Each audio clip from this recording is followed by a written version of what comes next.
Faisons une petite expérience. Je vais essayer de lire vos pensées.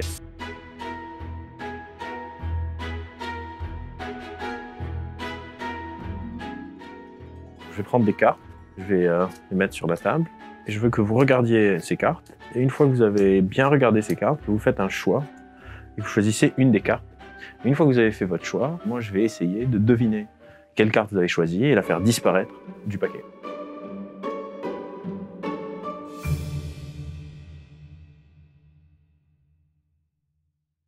Maintenant, je veux que vous réfléchissez très fort à votre carte, que vous regardez droit dans les yeux, et je vais essayer de deviner quelle carte vous avez choisie, et votre carte va disparaître du paquet.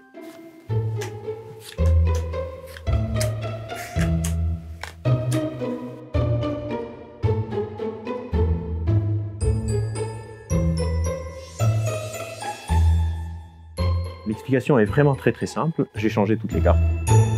La dame de pique est devenue la dame de trèfle, la dame de carreau est devenue la dame de cœur, etc. Et j'ai juste retiré un des rois. Notre cerveau n'a pas des capacités attentionnelles illimitées, et donc on se souvient juste des choses auxquelles on prête attention. Vous avez retenu juste votre carte. Vous n'avez pas retenu les cartes que vous n'avez pas choisies.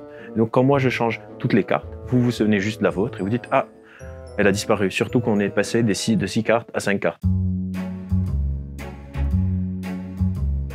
Parce qu'on a des ressources attentionnelles assez limitées, on a besoin de faire des choix sur à quoi on prête notre attention. C'est ce qu'on appelle un biais de sélection, un biais de confirmation. On a sélectionné une information, on est en train de la chercher. Et donc on va juste confirmer son existence ou son inexistence et on oublie les informations qui sont à côté. Dans le cadre du tour de magie, cette information importante, c'est la carte que j'ai choisie, mais dans les nouvelles, ça peut être confirmer une opinion que j'ai, ça peut être dans mes relations amoureuses. On a tendance à faire plus attention aux choses qui sont importantes pour nous et à un peu invisibiliser les choses qui ne le sont pas.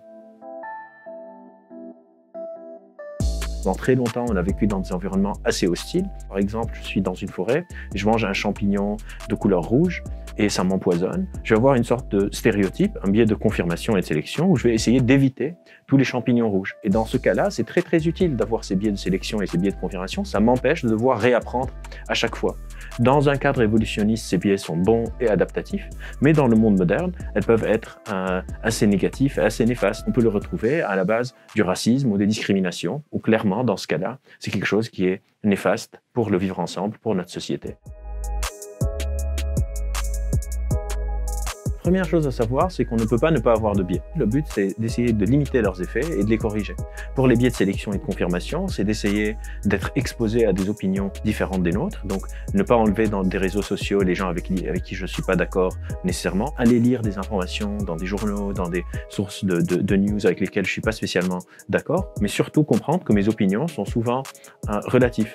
Très peu de connaissances sont absolues. Je peux être certain à 60, à 70, à 80% et garder une part de doute en mes propres opinions pour que je puisse développer ce qu'on appelle la flexibilité mentale, cette capacité à changer d'avis. Si moi je suis certain et hyper convaincu de mes convictions, je vais avoir des biais de sélection et des biais de confirmation beaucoup plus forts que si moi je garde une part d'incertitude dans mon opinion et je me dis je dois rester ouvert à d'autres points de vue.